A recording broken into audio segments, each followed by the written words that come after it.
Our program entitled Infusing Renewed Hope into Cancer-Related Anemia with Intravenous Iron. I'm George Rogers. I'm a hematologist at the University of Utah. And today I'm joined by my colleague, Dr. David Henry, who's a hematologist oncologist and vice chair of medicine at the Abramson Cancer Center in Philadelphia. Today we're going to give you an overview of currently available IV iron products and their safety and efficacy. Here's our disclaimer.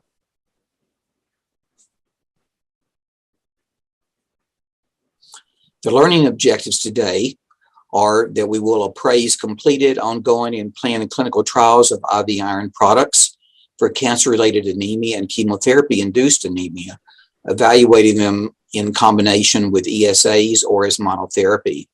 We'll also analyze the safety and efficacy profiles of these IV iron products with a focus on safety aspects of hypersensitivity reactions.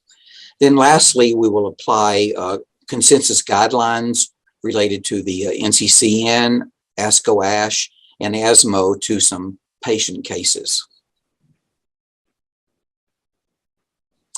If you want to receive CME credit for this activity, please go to ceconcept.com to complete the evaluation and credit sections. In terms of disclosures, I'm a consultant for Pharmacosmos and Sobi. Dr. Henry and the CEC organizers have no relevant financial relationships to disclose. And with that, I will turn the program over to Dr. Henry. Very good. Thank you, George, and welcome again to everyone. We're really happy and excited about this particular program, which I hope you'll enjoy. So our learning objective for this first phase, we're going to look at the ongoing planned clinical trials revolving around IV iron for cancer-related anemia, chemotherapy-induced anemia, combination, or as monotherapy iron. So here are some basics to begin our discussion. Cancer-related anemia, you'll hear us say CRA. CIA will always be chemotherapy-induced anemia. So underlying cancer, inflammatory condition, we'll talk a bit about hepcidin, anemia, chronic disease. The cancer treatment we give, of course, is myelosuppressive a lot of the time, radiation as well. The patient, especially GI, perhaps ovarian, may be bleeding, so we watch out for occult blood loss. We always want to be sure that we're giving it up to the bone marrow to make blood iron, folate, B12 are checked always as we evaluate anemia in the cancer patient. We worry about other concomitant conditions like chronic kidney disease, for example, and some other inflammatory conditions. Is there rheumatoid arthritis, etc.? So I love this slide because you probably can't read it, and but it's for your reference and information. It's a host of things we face as hematologists, oncologists, and the patient who's got cancer-related anemia, because there may be drugs that we give, myelosuppressive, sometimes antibiotics, but you see bugs, infections, the HIV patient, HIV cancers, which we see quite a few at our site, and some others rounded out. I mentioned chronic kidney disease, nutritional deficiencies, but this is basically a large encompassing list to have as a reference. So the next two slides I think are really interesting. If you see here, this first one's absolute iron deficiency, the second is going to be functional. So this one, absolute iron deficiency, keep your eye on the upper right green storage pool. The intake in the bowel, you see to your left, in the stomach and duodenum, where iron is mostly absorbed duodenum, comes in, fills the storage pool, and you have not enough iron, either because not eating it or you're bleeding in the bowel, bleeding somewhere else. Your storage pool of iron is less. That's absolute iron deficiency. And the bone marrow doesn't get enough iron. But here, the functional iron deficiency, notice in that right upper storage pool, it's normal or increased. But why aren't we making blood? We'll go back over to the gut, and you see the new green dot, hepcidin. So in the inflammatory condition, hepcidin is elevated, and it decides to shut down iron absorption. It also moves over. You see one red line going to the left, one red line going to the right, and it says to the storage pool, stay here. So the iron is not readily available to the developing bone marrow trying to make red cells. You have plenty, but you can't mobilize or use it, and that's hepcidin related. Another slide here of similar ideas, just in chart or tabular form. You see the ferritin first line from left going across to the right, normal, iron depleted, iron deficient, functional iron deficiency, you're purple again, you have plenty of iron. But your transport of iron is, you notice the orange lines going across from left to right. It's very poor transport by the time you get to functional iron deficiency, where you have plenty of iron, but the transport is low. Notice the bottom, transfer and saturation, as you get over to the far right, plenty of iron, but not being transported around the body for use. Transfer and saturation typically less than 20%. Another way of looking at the same thing, I call mostly your attention to the bottom red on the left, and then just next to it, the yellow. So the y-axis is transfer and saturation, or circulating available iron, and the bottom x-axis is how much do you have in the tank, how much storage iron. So absolute iron deficiency in the red, you have very little circulating TSAT, and you have very little storage to supply the TSAT. So both are low. Then you move to the right into the yellow, classic functional iron deficiency anemia, where now the ferritins may be 30 to 500. So you have iron, but it's locked up in storage, can't go to the developing erythron. So TSATs are low or less. So we promised you to look at some trials. So there's some basics. Now let's go into IV iron clinical trials, cancer-related anemia, and chemotherapy-induced anemia, the CIA. So we're going to look at both combinations, ESA, erythropoietic stimulating agents, so we'll always say ESA, and iron either together or iron only, so-called monotherapy. Here's a listing of the combination trials, IV iron and ESA, chemotherapy-induced anemia. Some authors listed on the left. You see the number of patients, the product they used, and on the right, and we'll come back to this again in a summary slide, they're always positive. When you're giving ESA to chemotherapy-induced anemia, when you give ESA plus the iron, those studies always showed a better response, helping to feed that erythron that can't seem to get the iron, even though there's plenty available. And then this slide is a listing of some trials that are done with IV iron only as monotherapy.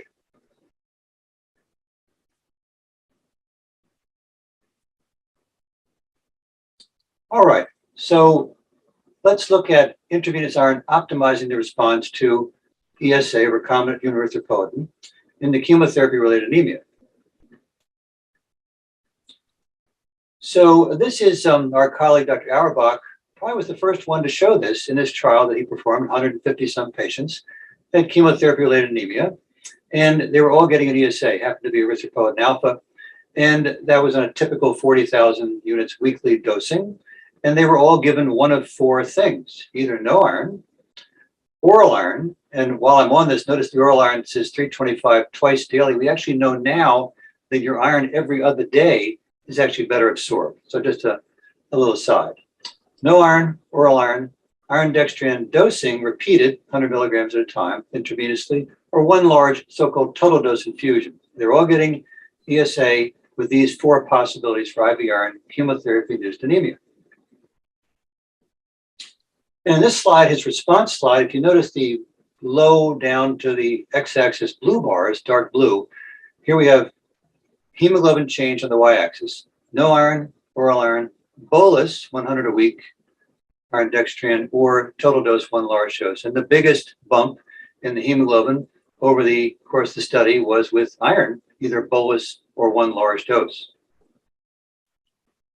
Likewise, very nicely, this study is how do your patients feel? What's the quality of life analysis? And you see that not much change or negative in three parameters, energy, activity, and your overall quality of life.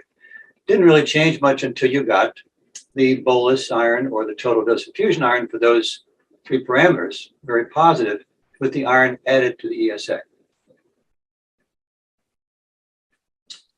The trial concluded that the hemoglobin is better increased in the groups getting IV iron, p-value significant. Something called hematopoietic response, so either an increase in hemoglobin or decrease in transfusion requirement or both was always better for the IV iron groups. And nicely, the quality of life showed that if you get a response in the IV iron ESA groups, your quality of life is improved. Here's another trial using a potent alpha, darbepoetin alpha. So the first one potent alpha, this one darbepoetin alpha, similar but different molecules, both ESAs, in the same kind of patient, chemotherapy-induced anemia with or without IV iron. So the setup here was a bigger group of patients, almost 400, hemoglobin's 11 or less, and they got the ESA 500 every 3 weeks with or without the iron. And here you see on the left grouping is the y-axis showing some kind of hematopoietic response. The right side grouping is time to hemoglobin or those patients over 11. And as you see, the red bar is always higher than the green bar, showing the improvement comes when the ESA is paired with the IV iron. Transfusion requirements likewise decrease, really easy to see. This one, the IV iron, left grouping, less transfusion. And that was from 5 weeks on in the study. A different cut of the data in the right grouping from 1 week on in the study still showed almost immediately a decrease in transfusion requirement. The left side just showing you it takes a while to develop that decrease in transfusion, but even right out of the gate, after 1 week, we see a difference in the right side panels. And so as kind of a summary slide, several authors here, Petrelli, Gavilli, Mascar, analyzed the body of data of our cancer patients with anemia getting IV iron ESA. These trials all are positive. These are 3 for your reference reviews of all of that body of data as the years go by, 2012, 2013, and 2016 being the most recent Cochrane analysis. So as a sort of summary, intravenous iron supplementation for the treatment of CIA, and several reviews, meta-analyses have been done, as I've mentioned. And so here's another summary slide. 11 trials, you see the years 2004 to 2011, over 1,600 patients, and various combinations of no iron, oral iron, IV iron, and overall, hematopoietic response, higher hemoglobin, lower transfusion requirement is always better with the ESA getting IV iron. You see the decreased transfusion requirements below. This summary had some trials with or without ESAs, so even had monoclonal iron, which we're going to do in a second, where the response rates are always better. And there was no significant increase in adverse events, which is really important, I think. We worry a bit about ESAs and clotting, hypertension, low, but there, the IV iron did not add anything to that. So here is another cut of the data using the forest plot approach. The top grouping is trials using CIA with ESA plus or minus iron. The bottom grouping is CIA, just the iron. And you'll notice that the forest plot red point estimates always go left, which favor the treatment. The top grouping, ESA plus IV iron, and the bottom grouping, just the IV iron. And of course, as you might expect, those patients not getting much iron didn't have much chance to respond to the IV iron as opposed to those who did. And so we see here, as you go from left to right, the chance of a hematopoietic response in these trials was better as the total dose of IV iron was greater.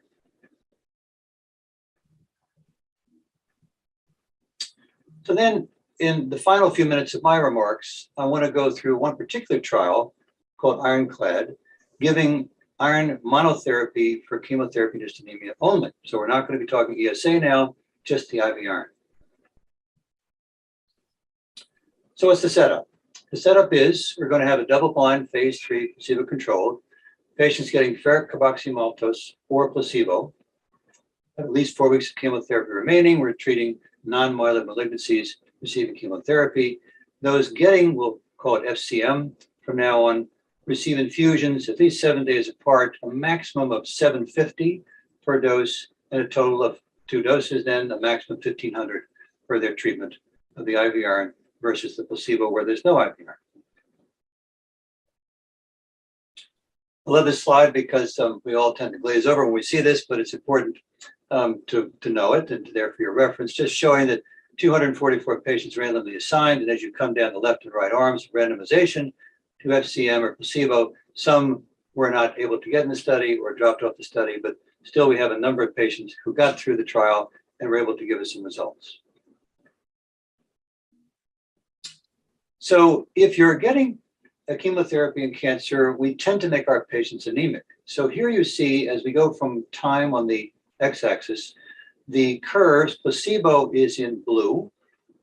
I beg your pardon, placebo is in orange, and the active FCM is in blue. You'll notice the drop is less when you're getting the IV iron. So another way of saying it, our patients are more anemic with cancer chemotherapy treatment if they got the placebo versus the active FCM arm.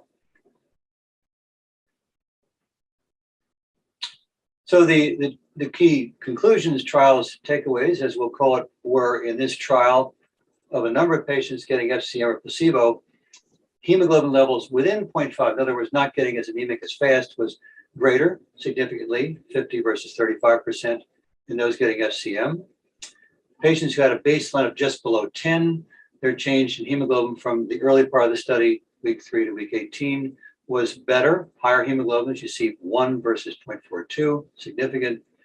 And the percentage of patients with a 1 gram increase from baseline or higher, again, 71 versus 54%, significant in our patients getting the IV iron. So the conclusion here, again, I think what's happening is you get another way to get iron to this starved, inefficient, functionally iron deficient bone marrow, because the iron stores are locked up.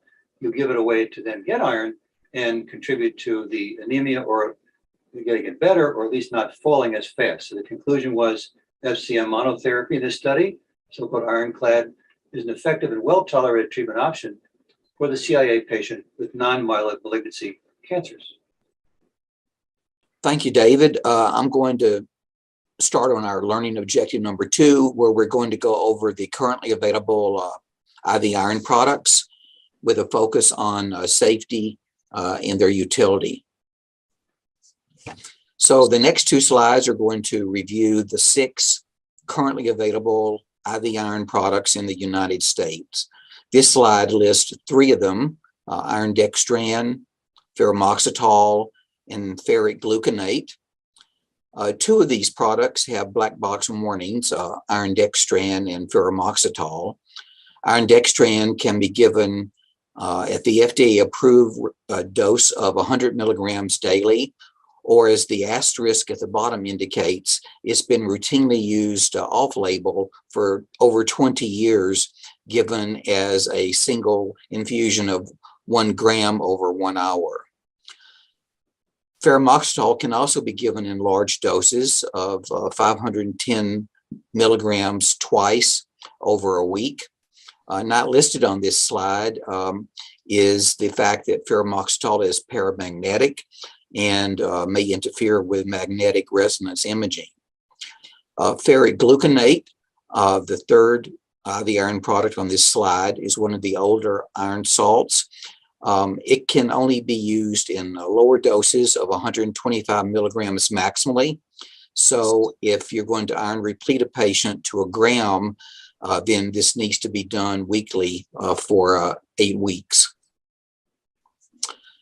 The other 3 IV iron products are shown here, iron sucrose, ferric carboxymaltose, FCM, and ferric derisomaltose. Iron sucrose is probably the most widely used IV iron product in the country. And like iron gluconate, it can only be used in lower doses, perhaps up to 300 or 400 milligrams in a setting. FCM can be used in larger doses.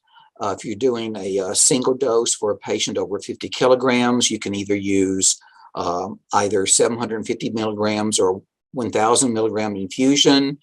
And if you use the 750 milligram dose, that dose can be repeated a week later for a total dose of 1.5 grams. FCM has the unique adverse event of causing hypophosphatemia. So patients who receive the drug frequently may need to have phosphate levels checked. Ferric derisomaltose is the new kid on the block. Like many of the other products, it can be given in large dosage of up to 1 gram over 20 minutes.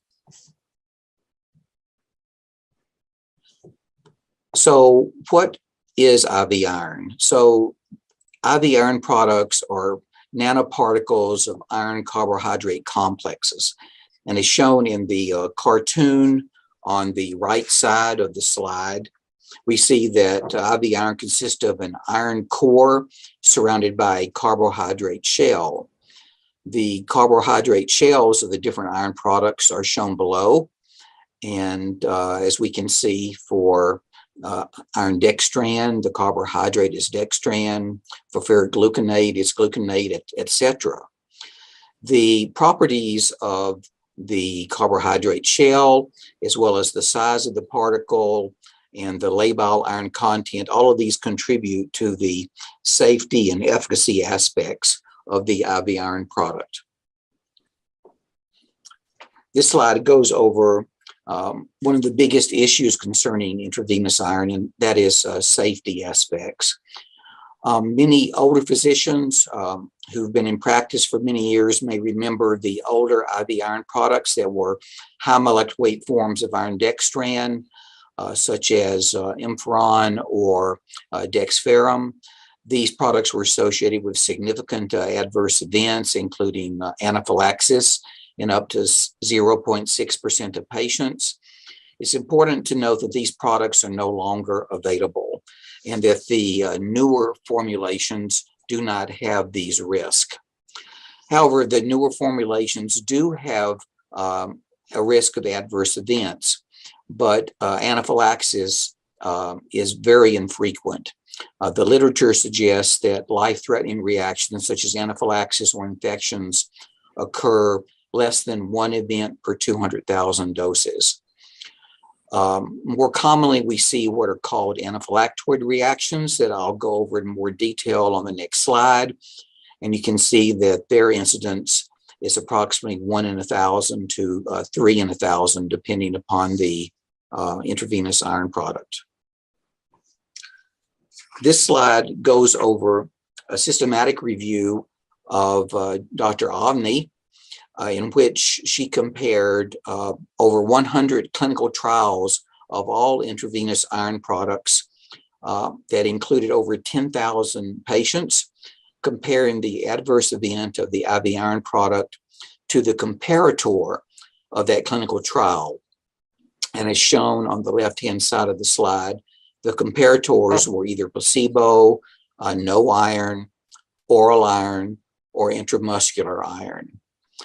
And if we look at the columns on the left side of the slide, we see that when IV iron products were compared to the comparators, and if we looked at individual iron products themselves, as shown, IS's iron sucrose, FCM's ferric carboxymaltose, etc., we see that there's no statistically significant difference between serious adverse events of any of the IV iron products to the comparators. On the right-hand side of the slide, if we look at specific body systems that could be involved with a serious adverse event, we see similarly that there's no increased risk of adverse events. The only increased risk of adverse events, serious adverse events, were infusion reactions, and that's shown in the lower right-hand slide. But we can see that most IV iron products, the exception was ferric gluconate, which did have a statistically significant increase in infusion reactions, but compared to the comparators, other IV iron products did not have this statistically significant increase in infusion reactions. So what are these infusion reactions? It's important to remember that all IV medications have the potential to cause these hypersensitivity reactions. In particular, hematology oncology physicians have to be aware that medications such as rituximab are very commonly involved with infusion reactions.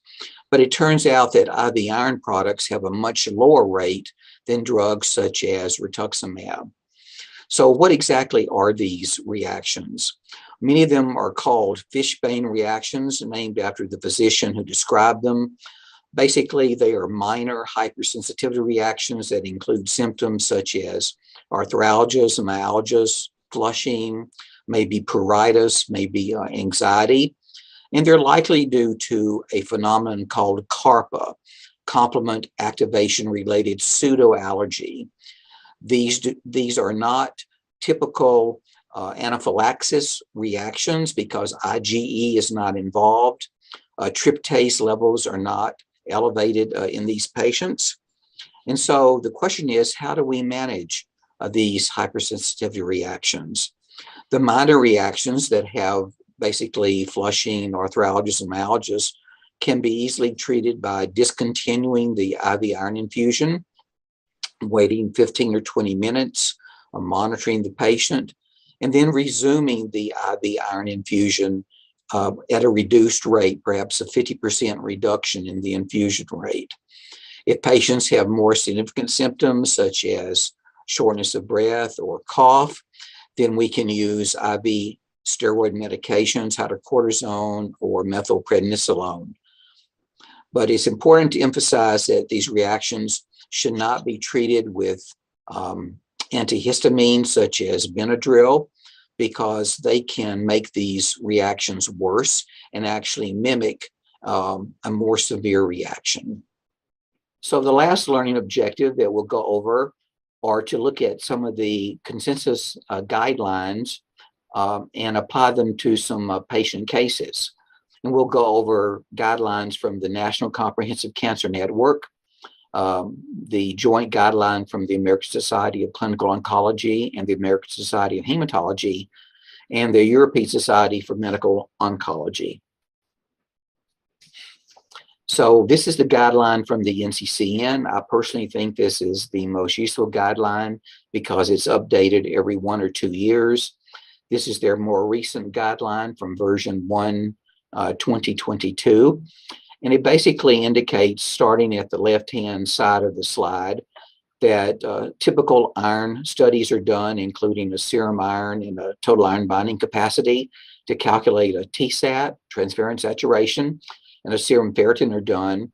Then based on these results, we can stratify patients into 4 categories: either absolute iron deficiency with very low ferritins and low transferrin saturations, or the next level would be functional iron deficiency in patients with ferritins between 30 and 500 and a TSAT less than 50%.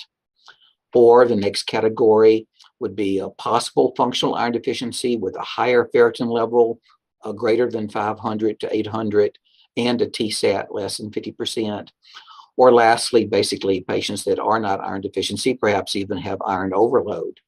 Then based on which category you're in, they have recommendations for treatment. Obviously, patients with absolute iron deficiency should get iron replacement. And this could be done either with oral or IV iron. Obviously, you need to be aware that with oral iron therapy, 30 to 50% of patients may not tolerate it, but at least with absolute iron deficiency, oral iron is an option.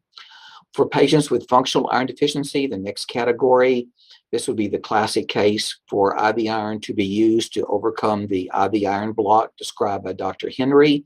And then after their iron replete, we could consider ESA therapy if their responses were suboptimal to IV iron alone. And the next category, possible functional iron deficiency, no iron supplementation would be one option, or you could consider a lower dose IV iron to see if you could improve their hemoglobin levels. Lastly, the patients who are iron replete, obviously we do not need any iron supplementation for these patients.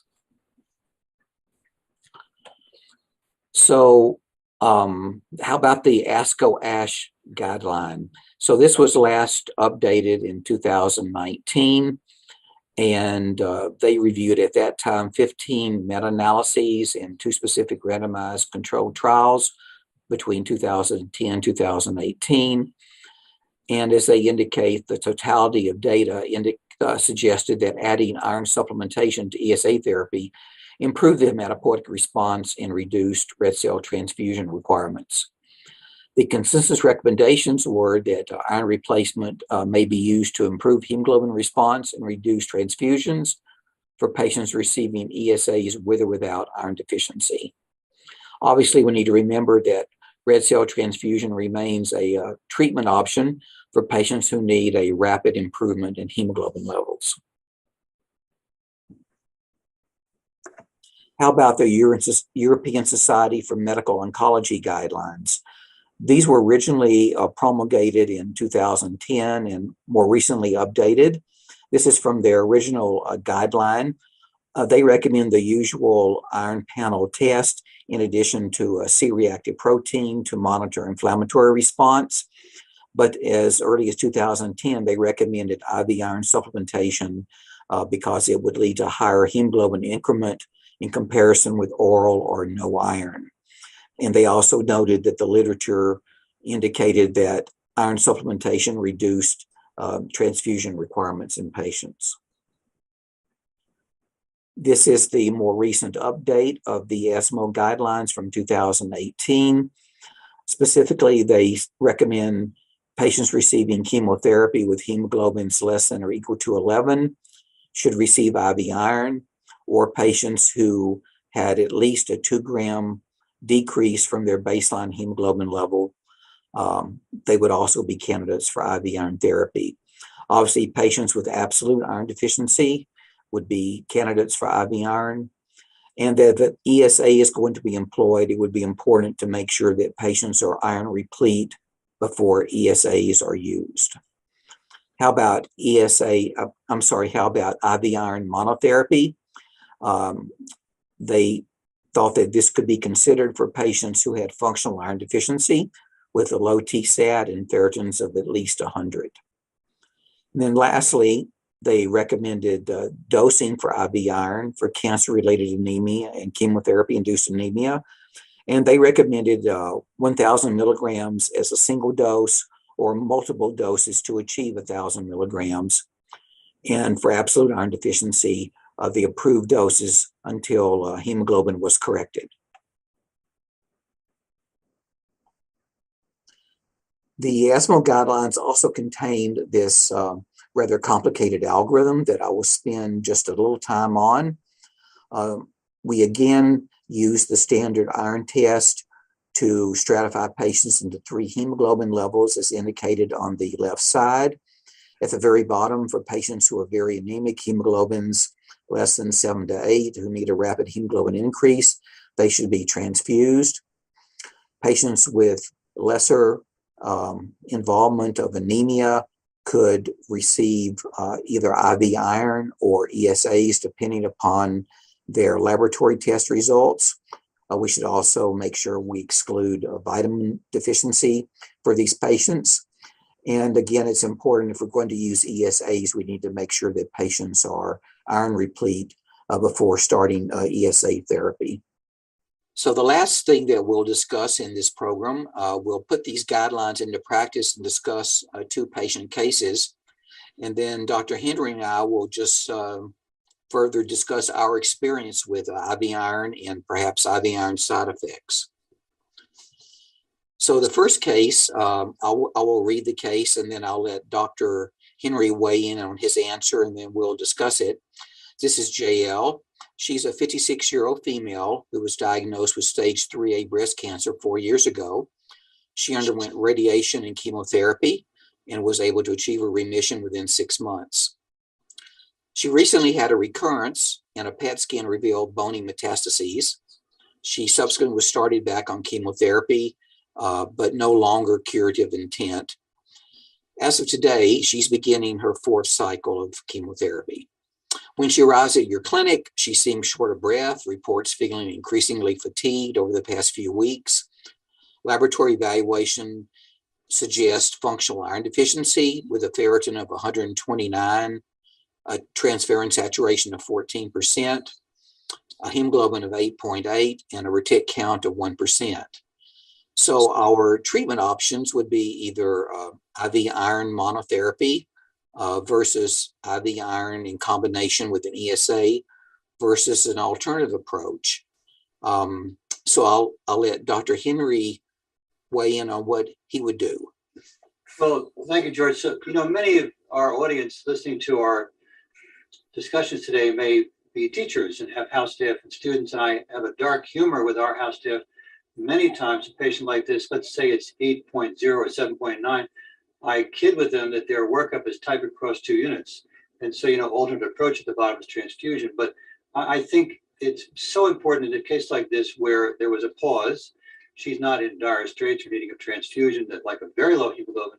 So what's the mechanism? Sometimes you'll see the reticulocyte is high, it's hemolytic, or sometimes the ferritin is very low and it's iron deficiency. So just a reminder to all of us as we're teaching our young trainees to not just reach for the type and cross.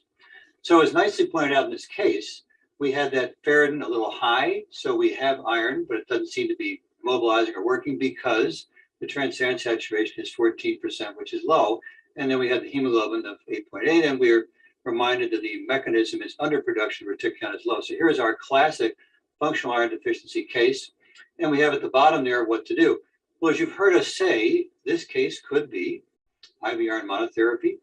It could be an ESA with IV iron. And I think an alternate approach, I wouldn't transfuse this patient unless, of course, there's some complicating feature of bleeding right in front of you or some severe cardiac or pulmonary disorder, which mandates more rapid transfusion. And I think if we go to the next slide, we'll see how I did, George. Let's see.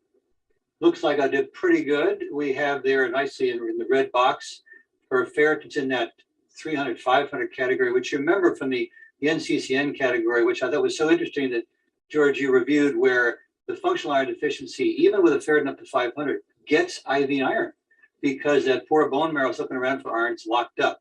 And so here the availability is low, 20% or less. We've got a ferritin, which is a little on the higher side, and we can give, in this functional iron deficiency case, we can give IV iron alone, or we can give ESA with IV iron.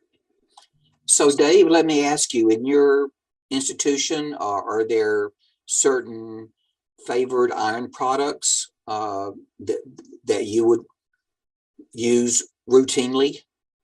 I suppose, as most of the audience listening has institutions where there are contracts with this or that provider, supplier, ours is iron sucrose.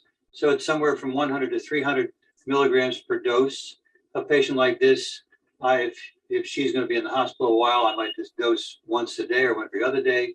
If she's not, give her the higher dose, 300, and then convert to the outpatient setting and start that ESA. My tendency at the moment is to give the ESA and IV iron, although I'm persuaded by the data that we reviewed that sometimes just IV iron alone can be very useful by itself.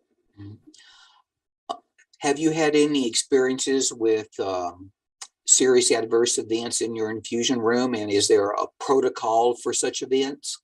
Well, I'll give you a real case, which almost made so I couldn't go home that night, because my daughter, a young female, determined to have iron deficiency from menses, was not tolerating oral iron very well. And so the challenge to me, or the request to me from her GYN, was to fix it. So I brought her into the outpatient clinic and gave her a dose of IV iron. And she has a history of asthma, not active, but occasionally during the summer, seasonal. So within seconds, and she had no pre-medication, she started looking at me with her eyes wide open, pressure in the chest, flushing, hurting all over, no wheezing, but just achy and very anxious. And so I quickly called George and said, George, what is this and what do I do? And what did you tell me? Well, it sounds like a classic fishbane reaction, which we shouldn't overreact to. We shouldn't pour in the Benadryl. The easiest thing to do is just to stop the infusion and monitor the patient. And if things improve, as they usually do, the infusion can be resumed at a slower rate, maybe 15, 20 minutes later. Or if you're concerned about the asthma being a risk factor for hypersensitivity, you could always pre-medicate with an IV steroid. Yes, and so interesting case like this, because our nurses, who are wonderful in the infusion center, don't like seeing this. And so one arrived actually with an EpiPen, and my daughter's eyes got even wider. And I said, no, we don't need an EpiPen. I think this is a fishbane reaction. It's going to go away. And I held her hand. Because of the asthma tendency and a little bit of wheeze, I let them give a little dose of Solu-Medrol, no Benadryl. And just as you said, 10, 15 minutes of a little anxiety later, she was fine. And we finished the infusion and she did well. Okay. Let me just make a comment about the slide that we're looking at. This is a slide that was developed by Jeff Gilreath and I to describe the spectrum of iron deficiency to help classify patients and make it easier to decide how they should be treated. At the far left of the slide is absolute iron deficiency with very low ferritins, very low TSATs. Obviously, IV iron is preferred here because these people are strictly iron deficient.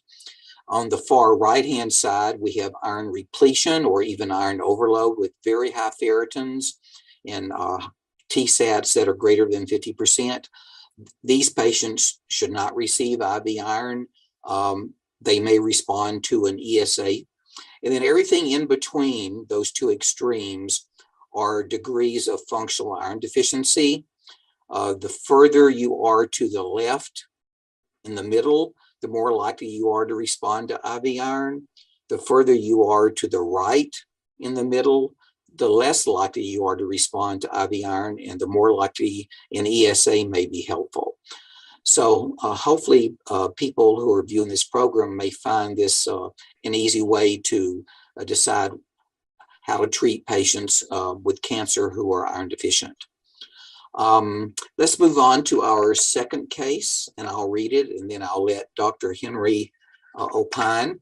So this is BK, a 64-year-old male recently diagnosed with stage 2 adenocarcinoma of the colon. He received Folfox every 2 weeks for 6 months, and therapy is considered curative. He comes to clinic with lethargy and fatigue that's gotten worse over the past 2 weeks. His baseline laboratory results indicate a hemoglobin of 11.6, ferritin of 9, a transferrin saturation of 9%, and a retic count of 0.4%.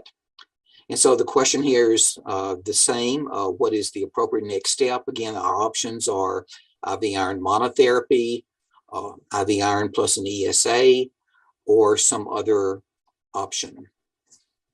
So this is a wonderful case. Again, as you point out, the hemoglobin's a little down, getting chemotherapy, but the key here, especially in the inflamed cancer patient, should be higher, but his ferritin's 9, and his transferrin saturation is 9%, and just for completeness, his retic count's 0.4%, so he's under production because his bone marrow is looking for iron, and there is none.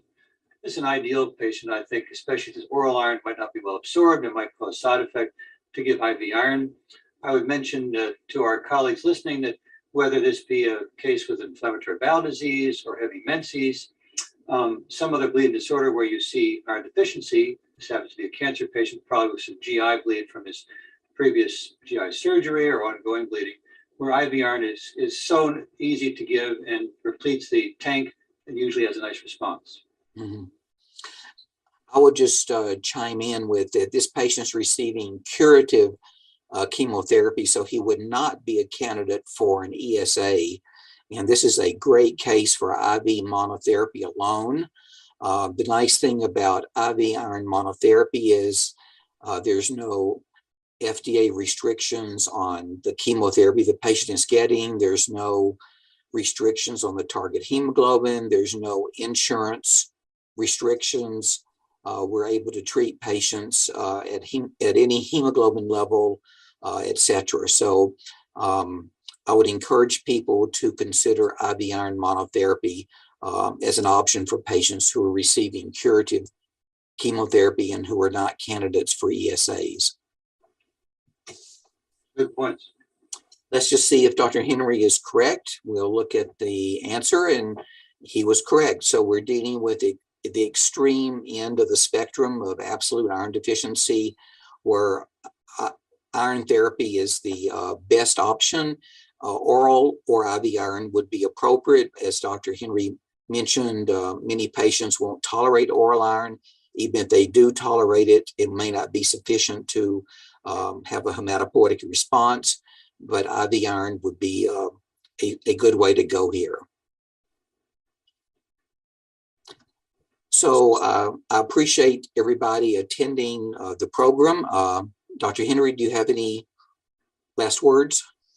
No, I think this has been a wonderful program. I just remind our colleagues to always do a pause, a timeout, check to see what is the mechanism of anemia. And if it's the functional or the absolute iron deficiency, consider these studies and these summaries and these wonderful guideline charts. I love the chart we're looking at right now. as a guidance of what to think of and what to do next to try and reverse the anemia. We've mentioned a little bit about the quality of life. I think it's so true. George and I both have patients where they'll say to you, I had one yesterday who said, I said, your hemoglobin is 8, how do you feel? I'm fine. Well, when that patient gets to be 11 or 12, they look back and go, wow, I wasn't fine. I get off the couch more, I go up the steps faster, I think more clearly. So it does affect quality of life as well. Right. Well, thanks everybody for participating, and good day.